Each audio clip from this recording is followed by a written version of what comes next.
வணக்கம். பரணி நட்சத்திரத்தில் பிறந்தவர்களோட குணாதிசயங்கள் பற்றி பார்க்கலாம்.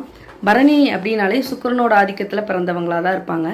அப்போ எல்லாத்தையும் கவரக்கூடிய அமைப்புங்கிறது அவங்கள்ட்ட நிறையா இருக்கும். நல்லா பேச்சாற்றல், பேச்சில் இவங்க கூட யாருமே ஈடுகட்ட முடியாது, அந்தளவு நல்லா சிறந்து விளங்குவாங்க பேச்சில். அடுத்ததாக பார்த்திங்கன்னா ஆடம்பர செலவை இவங்க குறைச்சிக்கணும். ரொம்ப அதிகமாக செய்வாங்க, ஆடம்பர செலவை அதிகமாக செய்வாங்க. ஆடம்பர பொருட்களை விரும்புவாங்க. சொகுசான வாழ்க்கையை வாழணும் அப்படிங்கிற ஒரு எண்ணம் இவங்களுக்கு கண்டிப்பாக இருக்கும். தன்னை எப்பயுமே ஒரு 100 பேர் இருந்தாலும் தனியாக தெரியணும் அப்படிங்கிற எண்ணம் அவங்களுக்கு இருக்கும். சுக்கிரனோட ஆதிக்கம் அப்படிங்கிறனால நம்மளை தனியாக தெரியணும் அப்படிங்கிற எண்ணம் கண்டிப்பாக இருக்கும். அடுத்ததாக பார்த்திங்கன்னா பரணி நட்சத்திரக்காரர்கள் நிறைய இடத்துல அமைதியாக இருந்தாலும் பேச வேண்டிய நேரத்தில் கண்டிப்பாக பேசக்கூடியதை கண்டிப்பாக பேசிடுவாங்க.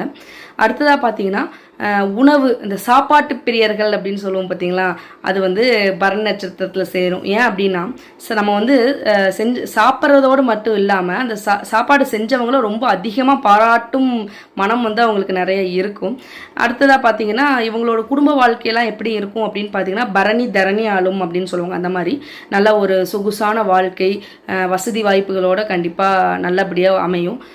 இந்த பரணி நட்சத்திரக்காரர்கள் எந்த மாதிரியான தெய்வத்தை வணங்கினா நல்லது அப்படின்னு பார்த்தீங்கன்னா பரணியோட அதிதேவதை அப்படின்னு பார்த்தீங்கன்னா துர்க்கை அம்மன் தான்.